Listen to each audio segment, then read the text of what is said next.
പിരായിരി പിഷാരടി തൂക്കി എന്ന് തന്നെ പറയാം. കാരണം വലിയ ലീഡാണ് ഇപ്പോഴുള്ളത്. 10,825 വോട്ടിന്റെ ലീഡാണ്. അത് നഗരസഭ കഴിയുമ്പോൾ 1,500 ആയിരുന്നു ലീഡ്. പിരായിരി എണ്ണിക്കഴിഞ്ഞതോടുകൂടി ഒറ്റയടിക്ക് അത് 10,000-ആയി മാറിയിരിക്കുന്നു. അവിടെ NMR റസാഖിന് പ്രതീക്ഷിച്ച വോട്ടുകൾ ലഭിച്ചിട്ടില്ല എന്നുള്ള കൂടി വളരെ പ്രധാനപ്പെട്ടതാണ്. കാരണം ഈ LDF ഇത്തവണ തങ്ങൾ വിജയിക്കുന്നു NMR റസാഖിലൂടെ എന്ന് പറഞ്ഞിരുന്നു. പക്ഷെ അവിടെ BJP-യേക്കാൾ കുറഞ്ഞ വോട്ടാണ് LDF-ന് ലഭിക്കുകയും ചെയ്തിരിക്കുന്നത്. ഇനി എണ്ണാനുള്ളത് ഈ മാത്തൂര് കണ്ണാടി പഞ്ചായത്തുകളാണ്. അതുകൂടി എണ്ണുമ്പോൾ മിക്കവാറും 15,000 വോട്ടിന്റെ ഭൂരിപക്ഷത്തിൽ തന്നെ പിഷാരടി ആധികാരികമായ വിജയത്തിലേക്ക്. കണ്ണാടിയും മാത്തൂരും LDF അനുകൂല പഞ്ചായത്തുകളല്ലേ സാജിദ്?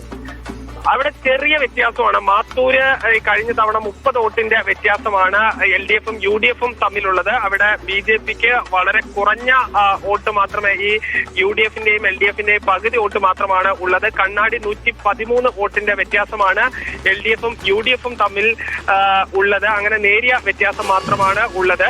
എന്തായാലും ഇപ്പോഴത്തെ ഒരു ട്രെൻഡ് വെച്ച് നോക്കുകയാണെങ്കിൽ അത് ഒരു 15-ൽ എത്തിയാൽ അത്ഭുതപ്പെടാനില്ല.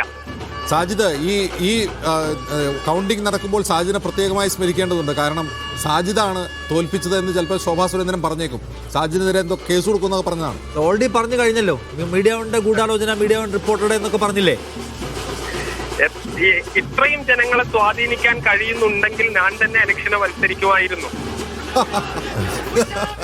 സ്വാധീനം കുറവൊന്നുമല്ല.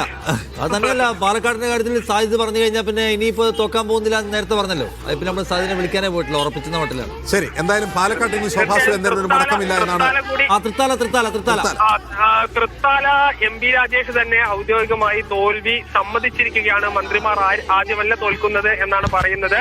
ഇപ്പോൾ 8,000-ഓളം വോട്ടിന്റെ 7,900 വോട്ടിന്റെ ലീഡ്